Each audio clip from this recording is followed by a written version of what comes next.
Thanks, Lilia.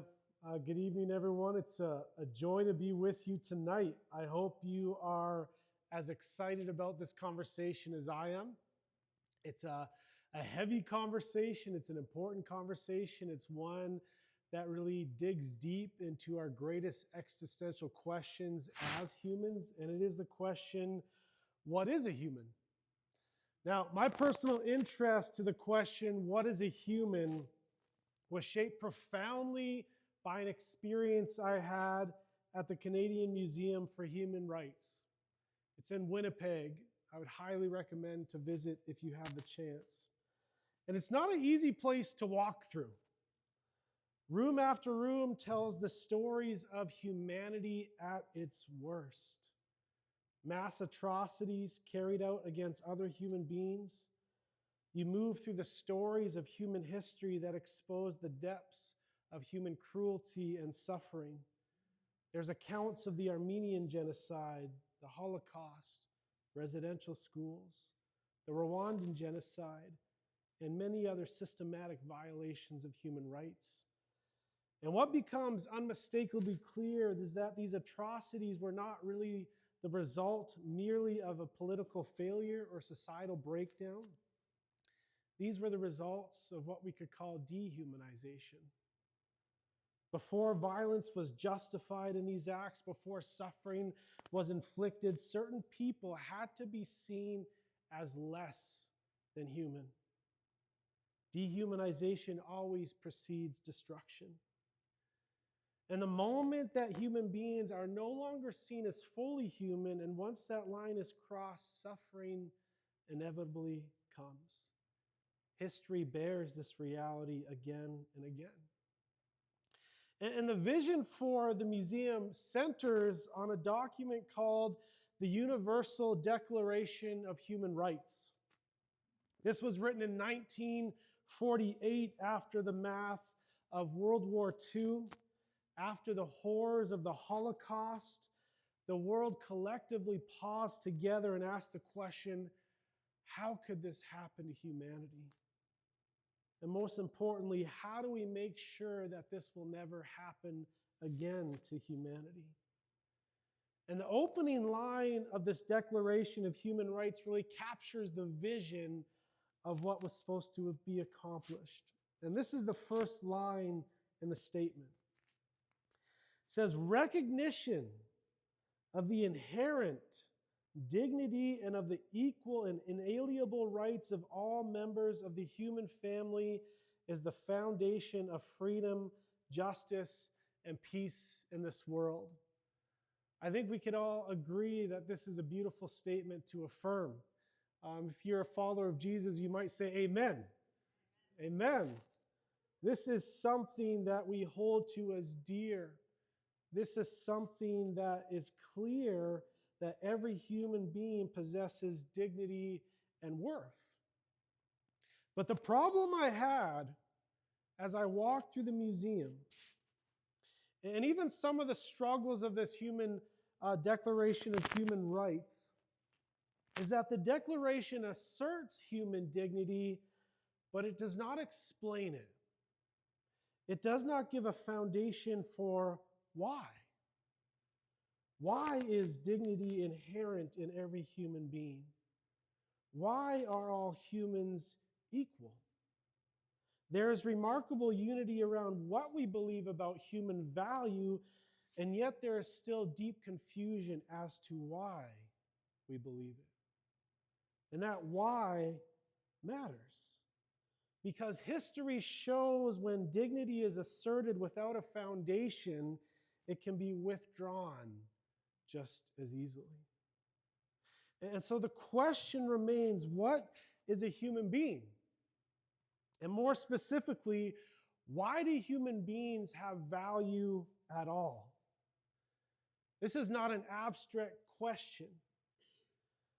These are the questions upon which justice and compassion and human flourishing ultimately stand or fall.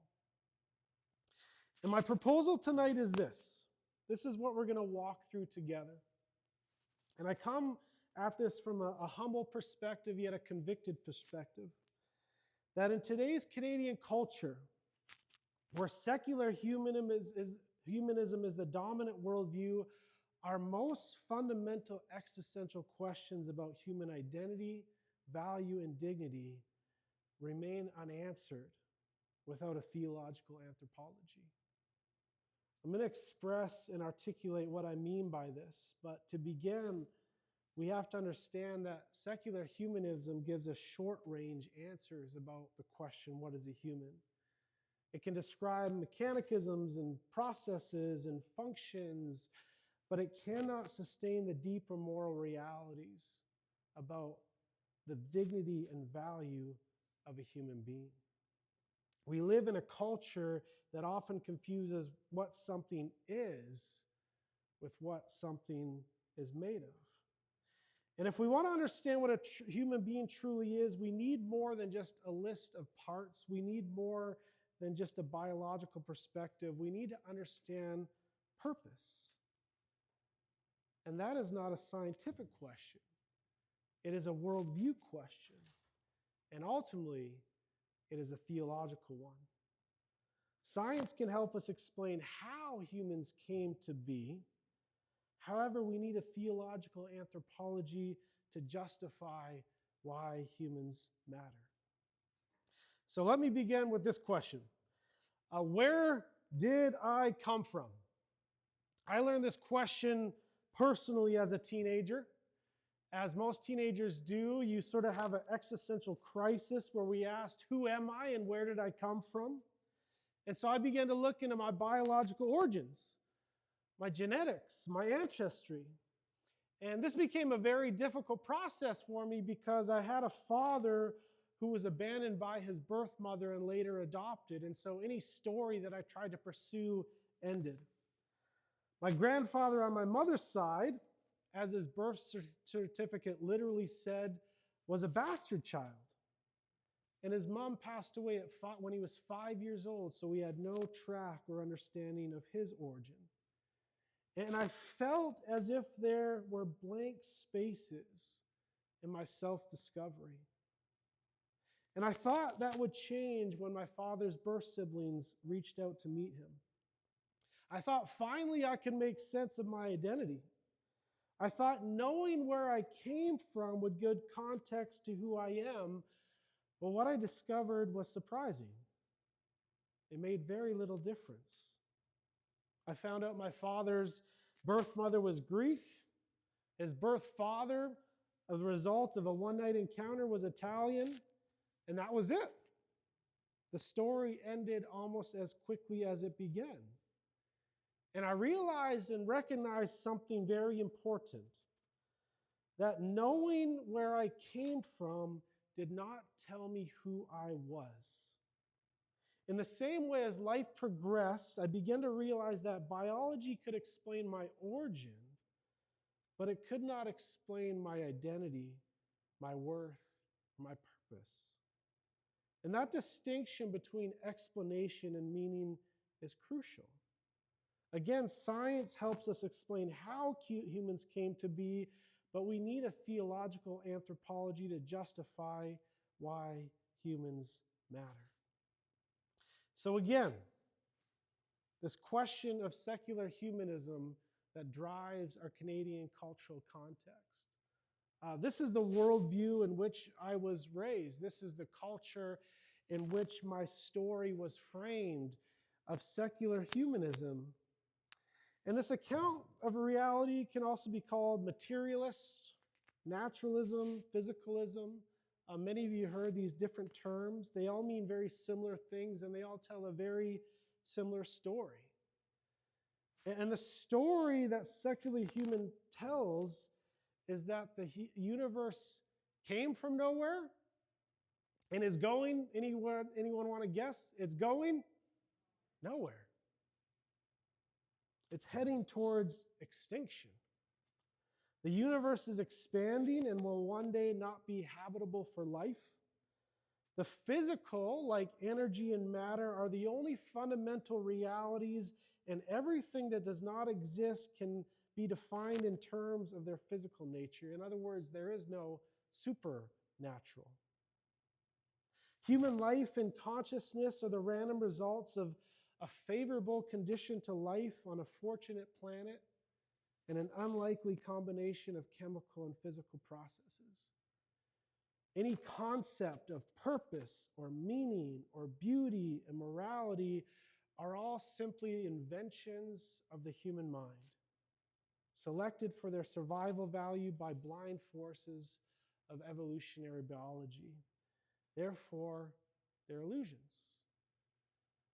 There is no ultimate meaning to life, and there is no inherent dignity in the value of a human being.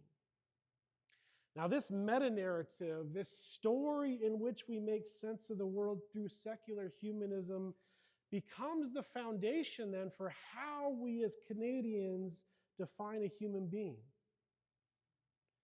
Whatever worldview you may hold, you are nonetheless still influenced by the drive of secular humanism. That's why I want to discuss it primarily tonight. And there are two primary aspects I want to look at from this perspective in what it means to be human. The two categories are simply put, maybe oversimplified, but humans are animals and humans are machines. Now, I want to be very clear, hear me carefully here, that these categories may help us understand how humans came to be.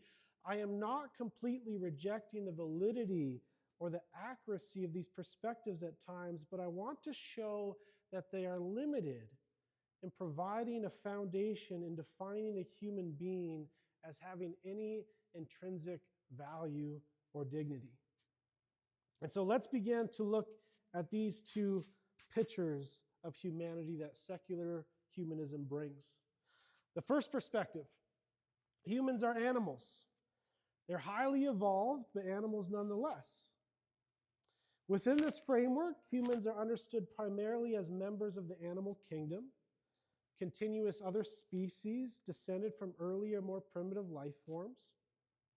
Really, they're defined simply by a set of biological and evolutionary characteristics.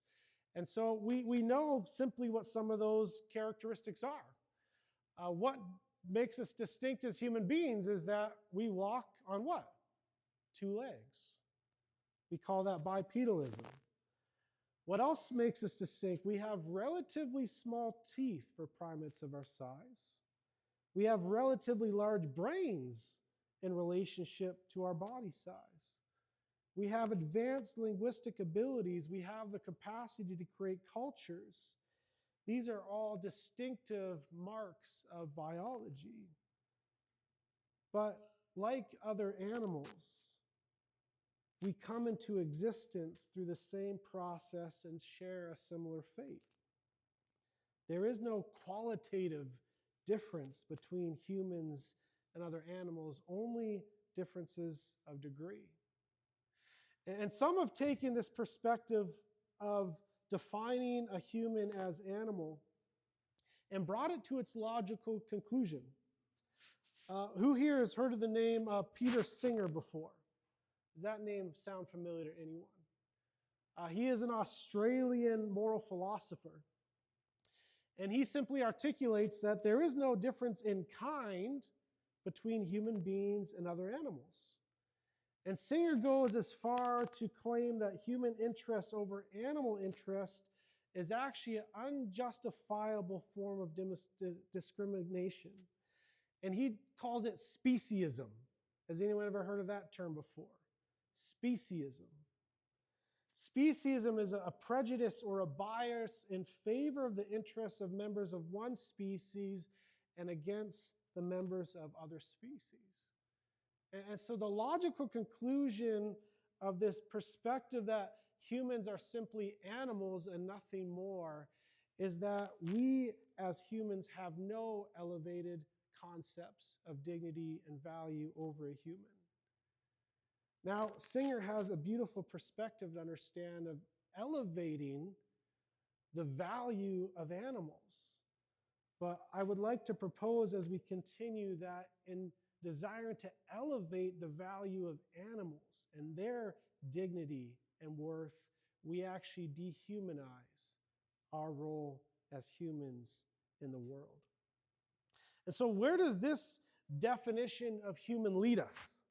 That's the key question. If this is true, and again, in part it is true, I want you to hear that correctly. If humans are simply animals shaped by evolutionary forces, then equality is not a fact of reality, it's actually just a preference. It's a social agreement. It's a story that we tell ourselves. But in this story, there's actually a loss of moral uniqueness. There's a loss of the ontological reduction of what a human is. In other words, the very being, the essence of our being is lost if we are just animals. In more recent years, this perspective and this view has been heavily popularized by Yuval Noah Harari. His book, Sapiens, which is quite a profound and deep book, became a massive bestseller. And his research and his scholarship is solid, but it frames a perspective of the logical view of where this perspective leads us. And he writes in this book this key idea of defining a human. He says, the Americans got the idea of equality from Christianity, which argues that every person has a divinely created soul and that all souls are equal before God. However, if we do not believe in the Christian myths about God, creation, and souls, what does it mean that all people are equal? And what he's saying is that if you reject God, if you reject humans as having a soul, as secular humans do, then the metaphysical basis for equality simply disappears. It evaporates. Without a divine or a non-physical grounding, equality becomes a human invention rather than a discovered truth. And secular societies and secular people may still affirm equality, but under Harari's framework, it is not objectively grounded. It is simply a cultural construct rather than an objective reality. He continues to say this. He says, as far as we can tell, from a purely scientific worldview, human life has absolutely no meaning. Humans are the outcome of a blind evolutionary process that operates without goal or purpose. Our actions are not part of some divine cosmic plan, and if planet Earth were to blow up tomorrow morning, the universe would probably keep going on its business as usual. Hence, any meaning that people ascribe to their lives is just what? Delusion. So Harari admits that while meaning is a delusion, and even the human equality is a delusion, he says it's a necessary one. And at this point, we encounter a very significant tension because we realize that the naturalist, the physicalist, the secular worldview denies the existence of non-physical reality such as meaning and purpose and equality and human rights. Yet human life appears to require belief in these things in order to function. And Harari's solution is not to resolve the tension. Instead, he embraces it. He argues that we must simply accept this cognitive dissonance, what we know to be objectively true and what we must believe in order to live well are actually fundamentally opposed. And so Harari says things like human equality, things like human rights do not exist in an objective sense. And he says this, we believe in a particular order not because it is objectively true, but because believing it enables us to cooperate effectively and forge a better society. In other words, human rights may be fictional, but they are useful fictions. And according to this view, we do not affirm them because they are real, but because pretending they're real helps society function. There was a doctor named Dr. Rue who proposed at the end of this conclusion, and this was way back in the 1970s. He proposed in the secular humanistic worldview that we have to begin to develop what he called the noble lie. And the noble lie was a perspective that said, yes, humans have no inherent dignity and value. Yes, there is no objective meaning or purpose to life, but we cannot function as humans without those things. So he says we need to start believing a noble lie.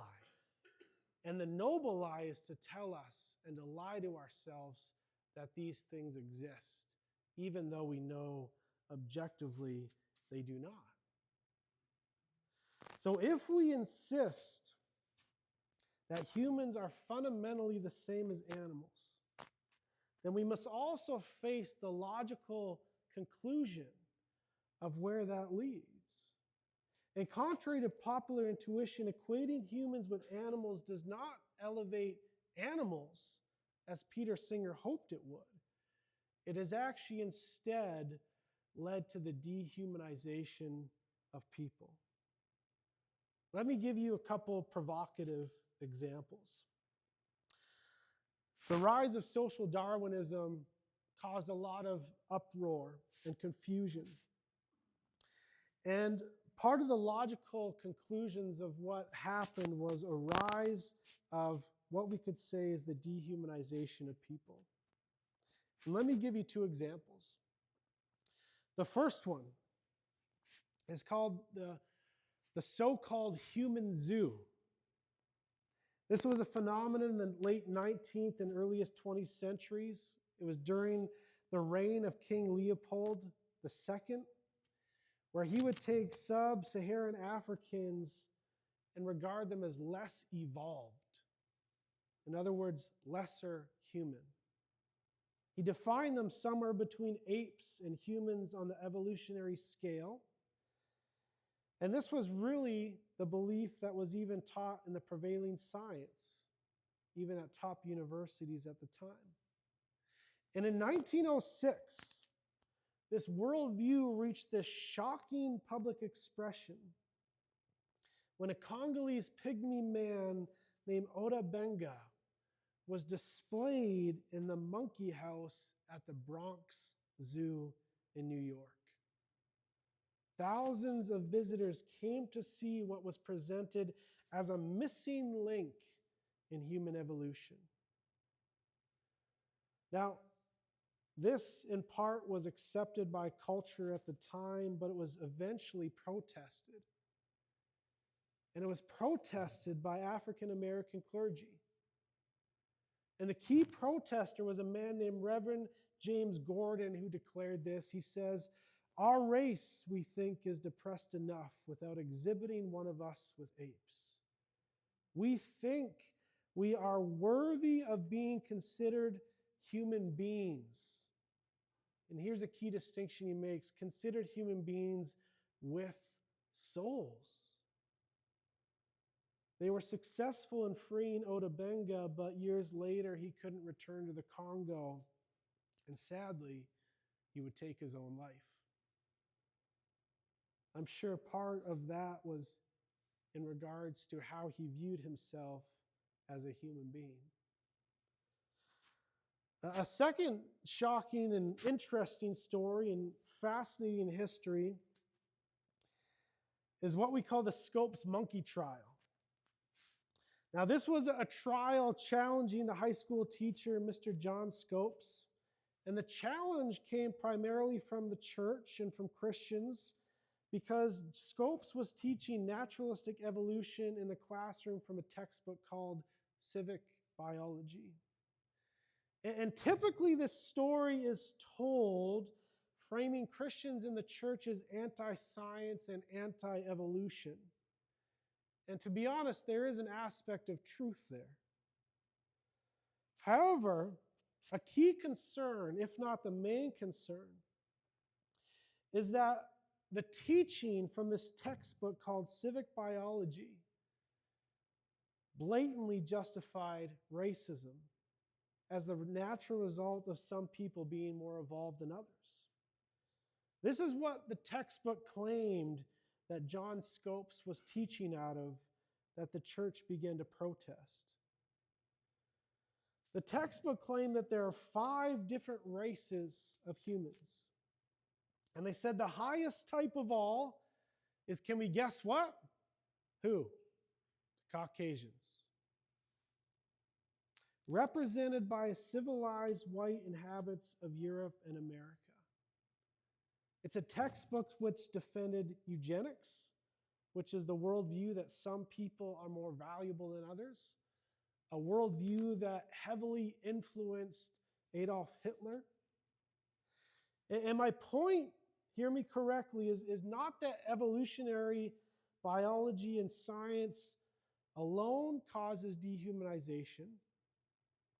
But my point is that when biology becomes the whole story of what a human is, history shows us how easily hierarchy and dehumanization follows.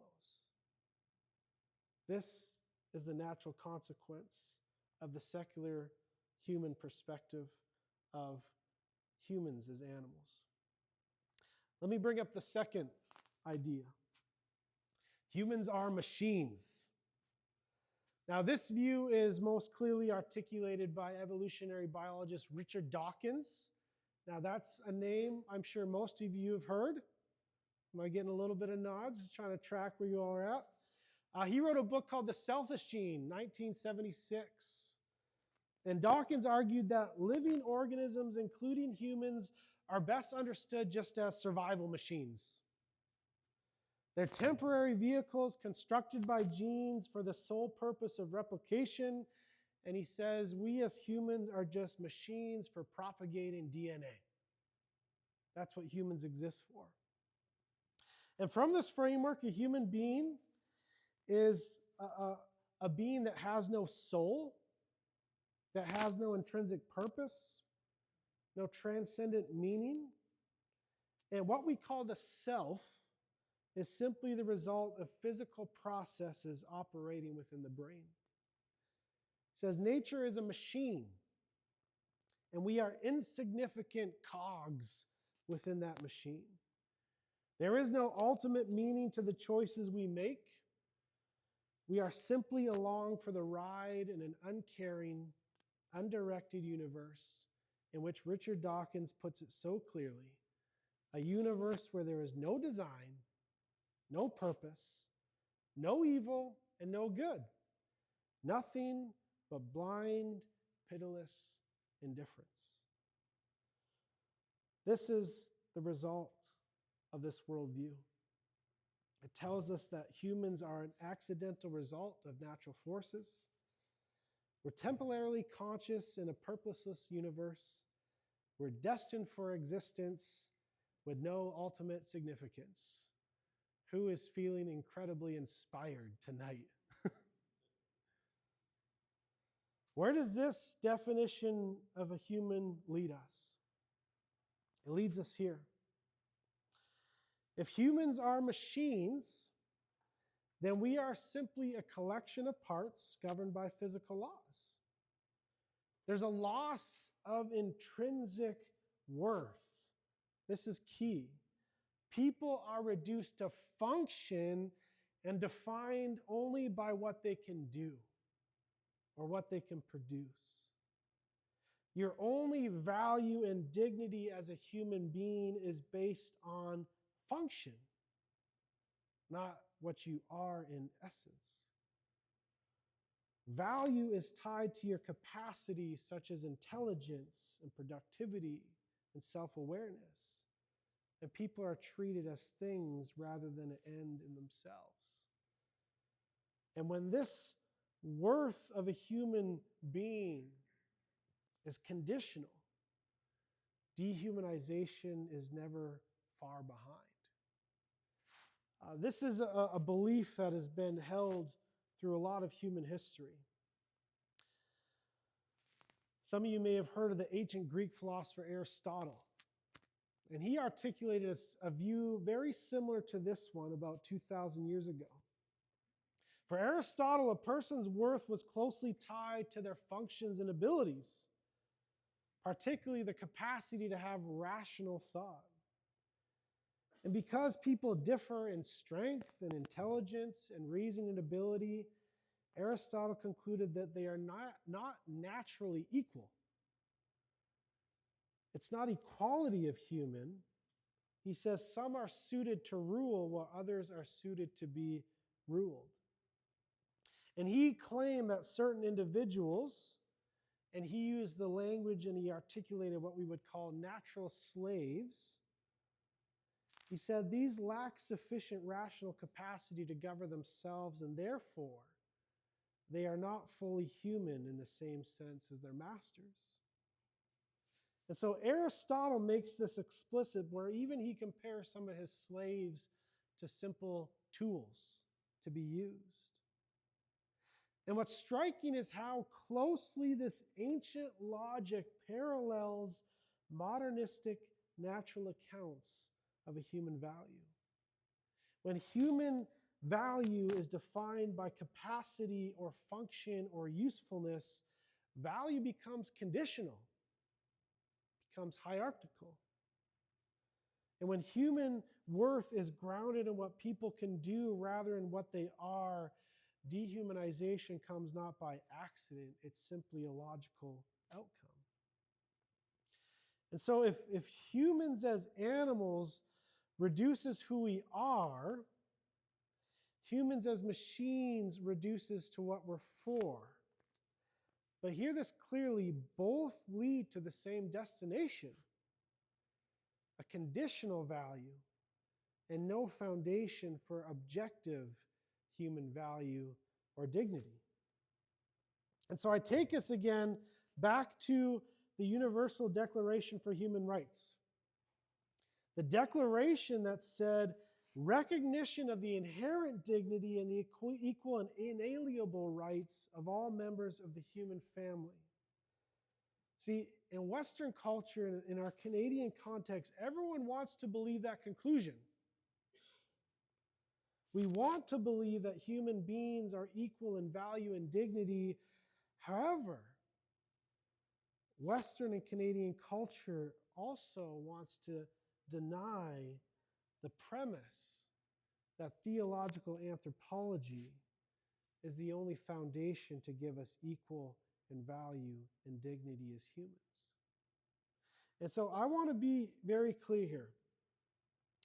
My argument is not that science causes dehumanization. My argument is that when science becomes the whole story of what a human is, when the story and articulation of human is only defined by secular humanism, there is no foundation for moral or human dignity or value. And the Oxford scholar, the atheist turned Christian C.S. Lewis said this. He said, if nature is all that exists, in other words, if there is no God and no life of some quite different sort somewhere outside nature, then all stories will end the same way. In a universe from which all life is banished without probability of return, it will have been an accidental flicker, and there will be no one even to remember it. Another way of saying is, if there is no God, if there is no creator of the cosmos, then life itself and human existence becomes meaningless, and there is no source to have human dignity inherent within us. Now, let me bring us to another level. I know this is pretty heavy. You guys tracking with me still? Everyone good? Let me bring it to another level. There's a story that I love to read to my daughters. It's a storybook that's called What Am I? And I love it because it quietly exposes this massive problem that I've just brought up and how our culture thinks about humans. And in this story, there's this young boy who has this advanced robot. And this robot is brilliant, it's intelligent, and also very literal. So the boy starts asking it questions. He points to his toys and he says, "What is this?" And the robot looks at the toys and says, "It's an excellent condition of colorful plastic parts." And the boy pauses and says, "No, that's what they're made of. What are they made for? What is this?" And the robot doesn't really know what to do. So the boy tries again, and this time he tries on his sister. And he asks the robot, "What is my sister?" And the robot says, "Water, muscle, bone, skin." And the boy says, "Okay, but that's still not it. That's what she's made of, but what is she made for?" And the robot responds, "She is dust. She is made of carbon." And the boy says, "Yes, my sister may be made of dust, but that's not all she is. What is she made for?" And suddenly it clicks for the boy. He realizes that the robot can explain material all day long, but it cannot explain meaning. It knows the parts of something, but it doesn't know the purpose. It can describe how something works, but not why it exists. And the boy in the story realizes that if you want to know what something is for, you don't ask the object, you ask the creator. And the story ends with this simple but profound conclusion that if you want to know what a human being is made for, you have to ask who or what made us. And that question can only be answered with theological anthropology. And this is where we get stuck as a culture. We're very good at explaining what humans are made of: cells and neutrons, the process of evolution, but we're deeply confused about what humans are made for. And when you remove the sense of a creator, when you remove theism, you don't get neutrality, you actually lose purpose. And when purpose disappears, so does a coherent definition of human value. And so, if we are to understand human beings as more than just physical parts governed by physical laws, we need to understand the purpose for which we were created. To truly know what a human is, we must know not only what we're made of, but also the purpose for which we were created for. Therefore, this isn't a question we can answer by ourselves. This isn't a question that secular humanism or science has the capacity to answer. It's a theological question, a question for the creator of the cosmos. And because we did not bring ourselves into existence, we need to discern where we come from once again. And this is where I want to change direction a little bit. This is where I want to begin to create a foundation for a Christian worldview of what is a human. This is where I want to create a foundation for a theological anthropology of how to define and understand a human being. And so if you've been waiting all night for a definition of what is a human being, this is your moment. You ready for it? Been waiting in all anticipation. Here's a definition of a human being from a Christian worldview. A human being is a created person made in the image of God, designed for relationship with God, others, and creation, and given inherent dignity, purpose, and value. Now there is so much to unpack there. And the reason I took so long to come to this articulation of a definition is because until we recognize the need for it, until we recognize where the prominent worldviews of our culture have led us, we won't recognize the deep meaning and value behind this theological anthropology. And what this tells us is that humans are not simply accidents of nature. Humans are not machines of biology or merely advanced animals. Humans are intentional creations whose value is rooted in what God has done and who God is. This is the foundation to say that every human being has inherent dignity and value.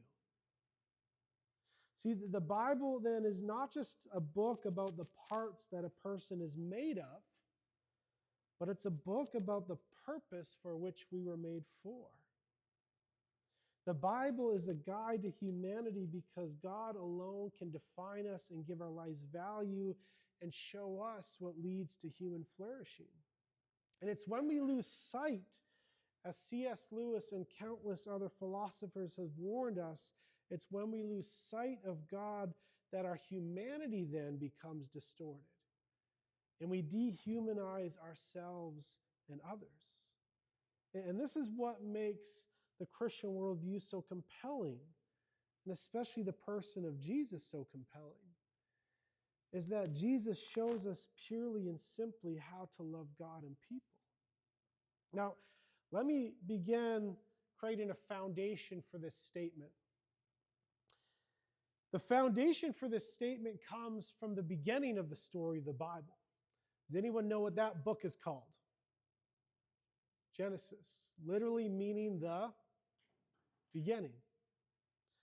The foundational Christian claim about humanity is found in Genesis 1:26 and 27. And it tells us this. It says, "So God created humans in his image. In the image of God, he created them. Male and female, he created them." Now, what's fascinating about this account of creation is that there were many other Near Eastern religions and pagan mythologies that had their creation stories as well. But this one was different. There's an Old Testament scholar named John Walton who really brings the distinction of the Genesis creation account. He says this. He says, Mesopotamian literature is concerned about the jurisdiction of the various gods in the cosmos, with humankind at the bottom of the heap. And he says the Genesis account is interested in the jurisdiction of humanity over the rest of creation as a result of the image of God in which people were created. And so the Genesis account brings an intrinsic value and dignity to the person of humanity. Now, this was a uniquely Jewish idea that humans, both male and female, bear the image of the Creator God and exist to be in relationship with God and others. And this itself placed this unprecedented deposit of inherent value and dignity on humanity. No other origin story, no other creation account put humans at the top of the creation narrative. So many of the Babylonian and Enuma Elish, these accounts of history simply create an image of humans as slaves to serve the demigods. Whereas the story that comes from the Bible is the elevation of the dignity and value of humanity. And Walton concludes this from the Genesis account. Since all people are made in the image of God, all deserve to be treated with the dignity that the image affords. To be human is to bear the image of God. This is the foundation for universal human dignity and equality. Now, Christian anthropology understands itself as creating a framework to understand humanity. And there's much more I could be said about that, but I want to say this to close our time together. At the center of Christian anthropology is the person of Jesus Christ. Christians believe Jesus is fully God and fully human, and therefore the clearest revelation of what humanity is meant to be. He shows us purpose. No other human being in all of history has shaped the moral imagination of the world like Jesus. For over 2,000 years, people across different cultures and languages and political systems and historical moments, people have returned to Jesus to answer the question, what does it mean to be human? His life has influenced concepts of love and justice, forgiveness, humility, power and sacrifice and dignity more than any other philosopher or king or reformer. Because Jesus radically reorients the beautiful value and dignity onto a human. There's a historian, Tom Holland, he wrote a book called Dominion. It's probably been one of my favorite books I've read in the last 5 years. And he doesn't consider himself a Christian. Maybe he would now, I'm not sure.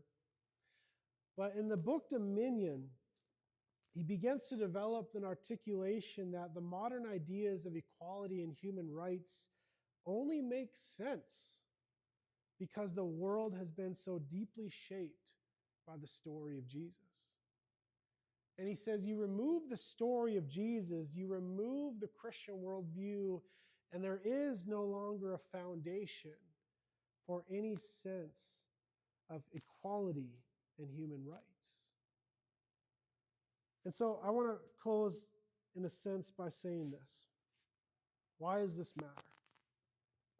I want to come back to where we begin. Not with idea of theories or philosophy, but simply to human lives. Every atrocity we remember in history began with the same quiet shift. People were no longer seen as fully human. They were renamed, reclassified, reduced. And once that happens, cruelty can be justified in the name of progress, in the name of purity, in the name of efficiency. That's why when we ask the question, what is a human being? It's never a neutral question. It's not abstract. It's not purely academic. It's profoundly practical. Because whatever definition we adopt, whether consciously or unconsciously, it will shape how we treat the world around us. It will change how we treat the disabled, the elderly, the immigrant, the poor, the person who does not look and think or act like us. When humans are defined primarily as animals, value becomes comparative. When humans are defined primarily as machines, value becomes functional. And in both cases, someone inevitably ends up on the bottom. We can say that humans have equal worth and dignity, but only if we come to a sense of where that foundation arises, from the person and work of Jesus Christ. This is the tension of our cultural moment. We live in a society that is passionately affirming human rights, equality, and dignity, all of which are beautiful, all of which is to be celebrated. Yet at the same time, there are so many who embrace the worldview that cannot actually explain why these things exist at all. And that contradiction cannot hold forever. Christianity does not begin by denying biology or psychology or science. It affirms them, but it insists that they are not enough. Because humans are not merely something that has happened. We are someone who was intended. And so the question before us is not merely what is a human. The question is this: do we want a definition of humanity that can survive suffering? Do we want a definition of humanity that can protect the vulnerable? Do we want a definition of humanity that actually sustains hope, or one that simply collapses under its own contradictions? Because in the end, how we answer this question will not just shape our philosophy, not just shape our minds, it will shape our future. It will shape how we interact as humans with one another. That's it for tonight. Appreciate you all.